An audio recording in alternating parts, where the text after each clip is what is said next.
జై శ్రీనారాయణ. ఆపదామపహర్తారం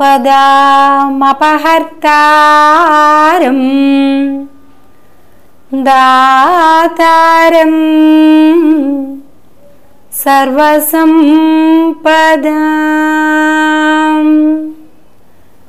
లోకాభిరామం శ్రీరామం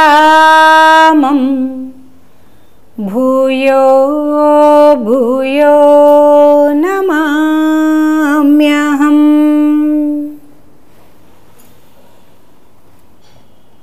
ప్రియ భగవద్బంధువులారా, సనాతనమైన భారతీయ ఆచార వ్యవహారాలు, కట్టుబాట్లు, అనేక రకాలైనటువంటి నానుడులు, ఇవన్నీ కూడా మనకి చాలా వరకు అర్థాలు తెలియవు. దానిలో ఉండేటటువంటి దాగి ఉన్నటువంటి భావం ఏంటో తెలియదు. కానీ ఋషుల యొక్క భావం, విశ్వాసం ఉన్నటువంటి వాళ్ళం విశ్వసిస్తూ ఉంటాం. అంతగా కారణం తెలియకపోయినా ఏదో ఒక మంచి ఉద్దేశం ఉండే మన పెద్దలు చెప్పి ఉంటారు అని విశ్వసించేటటువంటి వాళ్ళం ఆ ప్రకారంగా స్వీకరిస్తూ ఉంటాం. అసలు ఇలా ఏం కాదు, ఊరికే నోటికి వచ్చింది ఏదో వాళ్ళు అనేసారు, మీరు నమ్మేస్తున్నారు చి అనేటటువంటి వాళ్ళు కొంతమంది ఉంటుంటారు. వాళ్ళని చూస్తూనే ఉంటాం. ఇవన్నీ కూడా వివిధ రకాలుగా ఉంటుంది. అయితే ఇందులో సత్యం ఏంటి తెలుసుకోవాల్సినటువంటి అవసరం ప్రతి ఒక్కరికి ఉంది. మూఢంగా విశ్వసించే వాళ్ళది తప్పే, ఏదో ఒకటి చెప్పారులే కాబట్టి అవునులే అని అనేవాళ్ళది తప్పే, వీళ్ళకి తెలియదు కాబట్టి అక్కడ అసలు ఏది లేదు అనేది కూడా తప్పే అండి. ఇవన్నీ దోషాలే. మరి ఏం చేయాలి మనం అంటే, పెద్దలు చెప్పినటువంటి విషయాన్ని ఈవేళ ఆధునిక కాలంలో మన యొక్క కాలమాన పరిస్థితులను కూడా సమన్వయం చేసుకొని ఎందుకు చెప్పి ఉండొచ్చు అనేటటువంటి ఒక చక్కటి విమర్శనాత్మకమైనటువంటి విశ్లేషణ చేసుకొని జ్ఞానులైనటువంటి పెద్దలను ఆశ్రయించి తద్వారా ఆయా విషయ పరిజ్ఞానాన్ని మనం పొందుతూ ఆ తర్వాత దానిలోని మంచి చెడు గుర్తించి ఇంకో 10 మందికి చెప్పడం, మనం దాన్ని పాటించడం, ఇలా విచక్షణతో కూడినటువంటి పరిశీలన ఉండాలే. కానీ మూఢంగా గుడ్డిగా వెళ్ళిపోతూ పూర్తిగా ఓహో అని అనేయడం కాదు, అసలు కానే కాదు అని అనడం కాదు. ఈ రెండిటికి దూరంగా ఉండాలి. అలాంటి వాటిలో ఇంకో చిన్న ఆచారం గురించి మనం ఒకసారి జ్ఞాపకం చేసుకుందాం. కప్పలు అరిస్తే వానలు పడతాయి అంటారు. కప్పలు బెకబెకమని అరుస్తూ ఉంటే వర్షాలు వస్తాయి అని అంటారు. అంటే కప్ప అరిసినందువల్ల వర్షం రావడం ఏంటండి కదా? కప్ప అరిస్తే వర్షం వచ్చేస్తుంది, కప్ప అరవకపోతే వర్షం ఆగిపోతుంది. ఇదే పద్ధతి. ఈ కప్పకేను ఆ మేఘాలు పీడనం చెంది వర్షించడానికి ఏం కారణం ఉంటుంది చెప్పండి? కాబట్టి అలా అనుకున్న వాళ్ళు ఏం చేస్తారు, వెంటనే ఇదంతా కూడా అబద్ధం, ఊరికే ఏదో పాడు మాటలు మాట్లాడేస్తుంటారు, అసలు మీనింగ్లెస్ వర్డ్స్ అని అలాగా అంటుంటారు.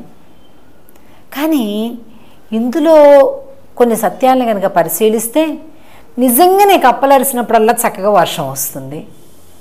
మరి ఇప్పుడు కప్ప మాటని మేఘుడు వింటున్నాడు అని అనుకుందామా? అది చూద్దాం. ఎలాగంటే కప్ప అరుస్తుంది బెకబెక అంటే అర్థం కొన్ని జీవాలకి ప్రకృతిలో జరిగేటటువంటి అనేకమైన మార్పులు తెలుస్తాయండి.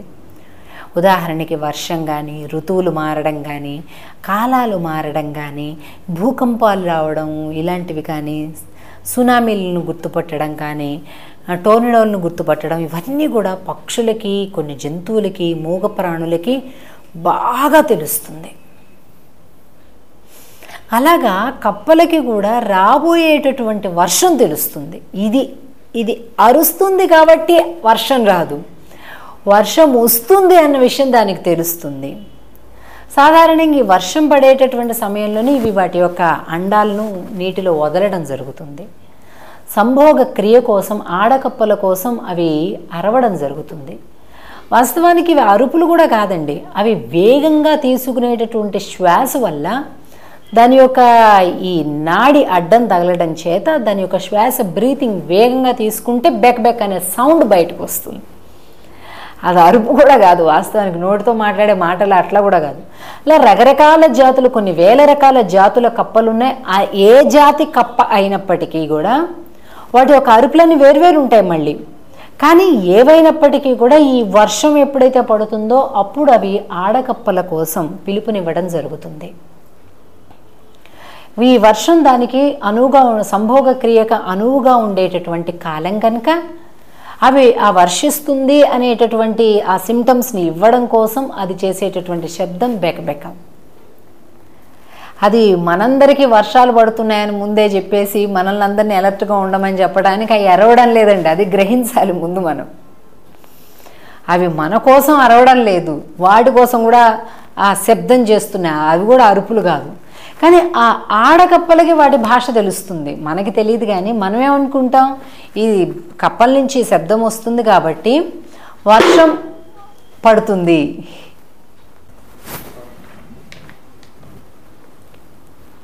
ఈ కప్పలు అనేక జాతులు ఉన్నప్పటికీ కూడా, ఏ జాతి అయినప్పటికీ కూడా అది అన్ని కప్పలు కూడా ఈ సమయంలో అండోత్పత్తి సమయం కాబట్టి వాటికి ఆడకప్పల కోసం చేసేటటువంటి ఒక శబ్దం, ఒక సిమ్టమ్, వేగంగా జరిగేటటువంటి ఈ శ్వాస క్రియ, ఈ వేగవంతంగా శ్వాసించటం వల్ల ఊపిరితిత్తులు వాక్కుకి, అంటే ఈ వాక్కుకి సంబంధించిన నాడి ఉంటుంది కదా, దానికి తాకి ఈ బెకబెక అనేటటువంటి శబ్దం వస్తుంది అని మనం గ్రహించాలి. తద్వారా ఏంటవుతుందంటే ఆ ఆడకప్పలకి మగ కప్పలకి ఒక అనుసంధానమైనటువంటి ఒక అర్థం కలిగి అవన్నీ కూడా సంతోషంగా కాలాన్ని గడుపుతాయి ఈ వర్షం సమయాన్ని. ఈ వర్షం వస్తుంది అని ముందుగా పసిగడుతున్నాయి ఇవి. తేడా అర్థమైంది అనుకుంటా.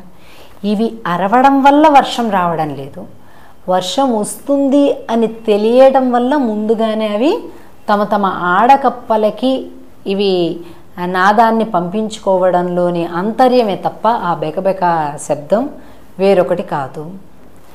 కాబట్టి ఇప్పుడు కప్పలు అరిస్తే వర్షం వస్తుంది అనేటటువంటి మాట మరి నిజమా అబద్ధమా అంటే నిజమే అది. కానీ మనం చాలామంది ఈవేళ కాలంలో గ్రహించే అర్థం అయితే అబద్ధం. వీళ్ళ మన కాలంలో, ఈ కాలంలో ఏమనుకుంటారో తెలిసినా అండి, కప్పలు అరిచేసాయనుకోండి వర్షాలు వచ్చేస్తాయట. వస్తాయి అంటే ఈ వీటి అరుపుల వల్ల వర్షాలు వస్తాయి అంటారు. అది తప్పు కదా. దీని అరుపులకేనో మేఘం పీడనం చెంది వర్షించడానికి ఎక్కడన్నా కారణం ఉందా అండి? ఎక్కడన్నా అనుసంధానం ఉందా? లేదు. కాబట్టి మన పెద్దలు చెప్పేటటువంటి ఈ యొక్క ప్రతి మాటలో కూడా దాని వెనుక దాగి ఉన్నటువంటి విశ్లేషణాత్మకమైన, విమర్శనాత్మకమైనటువంటి పరిశోధన చాలా అవసరం.